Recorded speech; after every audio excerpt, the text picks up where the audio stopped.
Welcome y'all to Robin on the Farm. I am thrilled that you're here with me today and want to learn how to make this fresh milled flour Greek yogurt bread because this is one of my all-time favorites. This makes such a fantastic loaf of bread. Now I already have all of my ingredients weighed out. I have my fresh milled flour freshly milled and I'm ready to throw all this into a stand mixer and show you exactly how to make it. I'm using my Nutrimill RT stand mixer. You can use your Bosch Universal Plus, a Zacme. You can use any stand mixer, but those are my favorites for fresh milled flour. I'm going to give you this recipe in both weight and volume, and on the printable recipe, I'll leave it for you both ways too. Okay, to get started, I'm going to start with 250 grams of warm water. This is about 1 cup and 1 tablespoon of lukewarm water. You want it to be about 100 degrees. So I'm just going to pour this right on into my mixing bowl. After the water, now it's time to add the Greek yogurt. Now this Greek yogurt is going to give us a really subtle tang, but more importantly than that, it's going to give us a really soft and tender crumb. It's also going to help our bread stay fresh longer. So this is plain Greek yogurt. This is 240 grams or 1 cup of plain Greek yogurt. So just add that right on into your mixing bowl with your water. Now I do recommend using Greek yogurt instead of regular yogurt. If you try to use another yogurt that's not Greek yogurt, then it's going to have a different hydration. So definitely for this recipe, I recommend just using Greek yogurt, just to keep it simple. This is organic Greek yogurt, and in fact, all of the ingredients that I'm using today are organic, so you can easily make this organic bread, or you don't have to at all either. Okay, after the Greek yogurt, now it's time to add some butter. This is 4 tablespoons of melted butter, or 56 grams of melted butter. I just put it in my little cast iron melting pot and put it on the stove top and melted it really quickly. So that is 56 grams melted butter. I do use salted butter, but you can also use unsalted butter just fine for this. Now I'm going to add the honey. I'm going to add 170 grams or a half a cup of honey. This is going to flavor it so well. The honey and the Greek yogurt flavors just go together really nicely, especially in your bread. So 170 grams or a half a cup of honey. Now you can also use maple syrup. Equal amounts of maple syrup you can substitute in if you'd rather do that.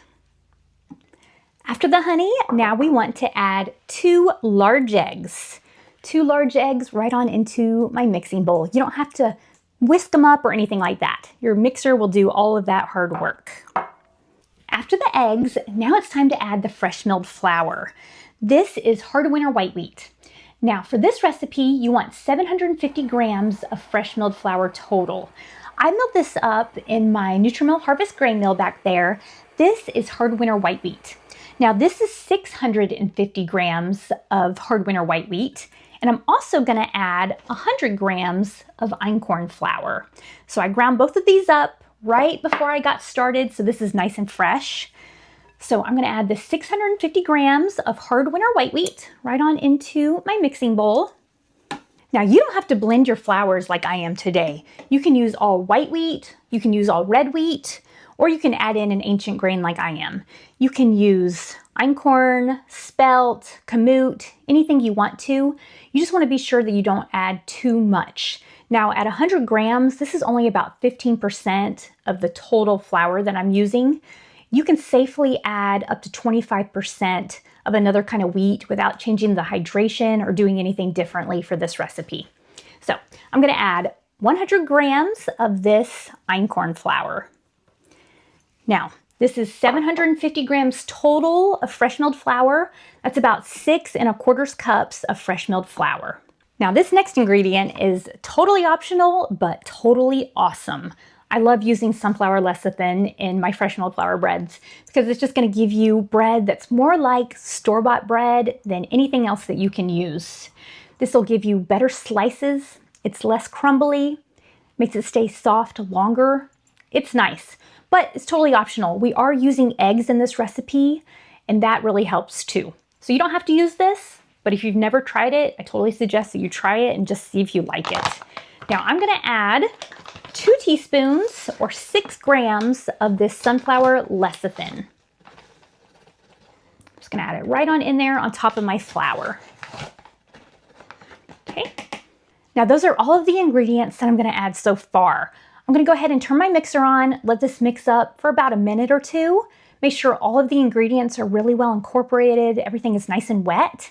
And then I'm gonna let this autolyze. It's actually a modified autolyze or a sponge or a rest. I'm gonna let this dough hydrate basically. And you can do this anywhere from 15 minutes up to 2 or 3 hours. Make it work for your day. I'm gonna do a really short autolyze today. I'm gonna let this rest for 15 minutes and then we'll go on with the recipe. So I'm gonna mix this up and then I'm gonna let it rest.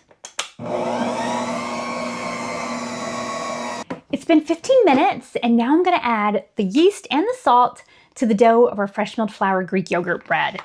I'm gonna add 2.5 teaspoons or about 15 grams of salt. I'm just gonna sprinkle that right on top of my dough. Make sure you get it all out. I weighed mine. Now this is my Redmond's real salt. Use any kind of salt that you want. Along with the salt, now I'm gonna add the yeast. I'm gonna add 9 grams or about 3 teaspoons or 1 tablespoon of this SAF instant yeast. I like using instant yeast after you autolyze. It just mixes into the dough better, but you can also use active dry yeast if that's all you have. I've done that too and it's worked just about the same. Now that we've got the salt and the yeast added, it's time to let this dough knead. Now, the kneading time is totally gonna depend on how good of a mixer you have.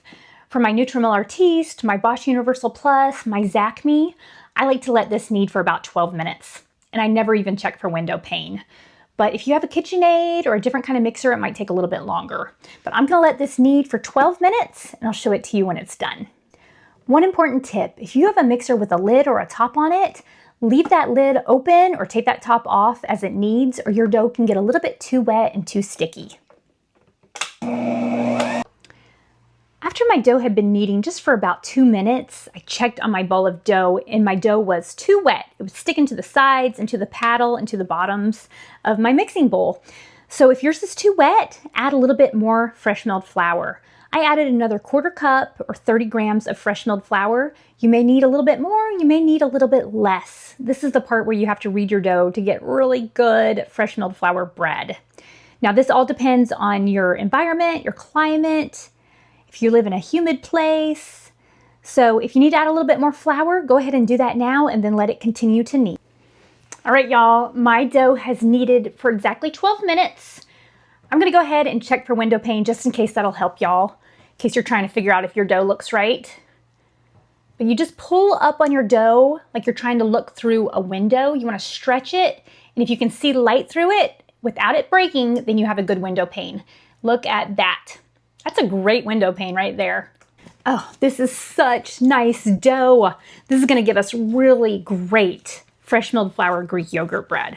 Now you can let yours rise in the mixing bowl if you'd like to, but I'm gonna put it in this bigger bowl and I do have it oiled so that it doesn't stick. Now I'm just gonna cover this with a tea towel and I'm gonna let this rise on my countertop for about an hour. The dough for my Greek yogurt bread has been rising for about an hour. This looks perfect. Now I'm just gonna turn this out from the bowl. It's time to divide this dough and get it into these loaf pans for the second rise. Okay, so I'm gonna just kind of press this out just a little bit and I'm just gonna eyeball it and divide it in half. If you want to, get out your scale and you can divide it up perfectly. And that way you won't have one small loaf and one big loaf like I probably will, but that's okay. Okay, oh, this dough is nice. It's easy to handle. It's not too sticky, but it's also not dry at all. It feels really great. So I'm gonna just press this dough out really, really well. Press it out more than you think. Get all those air bubbles out of it. And I like making mine about as wide as my loaf pan is long. For these loaves of bread, I'm gonna use my 8.5 by 4.5 inch cast iron loaf pans. Love these. None of those chemicals or coatings to get into our breads. Okay, I'm just gonna really simply roll this up. There's lots of different ways you can do it, but just roll it up into a nice tight log. And then pinch the seams together really well, all along the bottom and the ends. Kind of pat that out. And then flip it over so that that seam is on the bottom. You want to let your dough relax. This will help get any of those holes or anything out like that from the middle. This looks great. I'm just going to plop this into my loaf pan. And I'm going to do the exact same thing with this dough right here. Now it's time to let these rise. I'm going to let these rise for about 30 minutes. This totally depends on your elevation and the temperature of your home too. It could be closer to 20 minutes. It could be closer to 45 minutes. But I'm just looking for this dough to peek up over the edge of the loaf pan, maybe a half an inch to an inch. And then they will be ready to throw into the oven. So I'll show you these when they're ready to go in. I've let these rise on the countertop for 30 minutes. You can see that the loaves are peeking up over the edge of the loaf pan, and these are ready to go into the oven. I have my oven preheated to 350 degrees, and I'm gonna let these bake for about 30 to 35 minutes. Before I put them into the oven though, I am gonna give them a really quick score. I'm just gonna score them about 1/4 of an inch down into the dough, and this will just give them a really pretty appearance, and it'll give them at a controlled expansion point so that they won't burst while they're baking.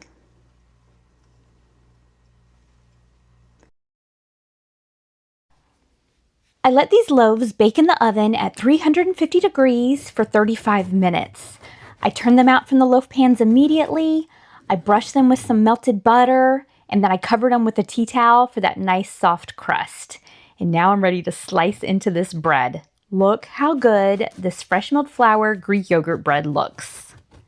It slices really well, and look at that crumb. It's nice and even. It's not dense at all. It's got that light, fluffy texture, but it still holds together, which is exactly what you want from fresh milled flour sandwich bread. The fresh milled flour, the honey, the Greek yogurt is such a great combination. That Greek yogurt really gives it a slight tang that makes it really balanced. This is a really great sandwich bread.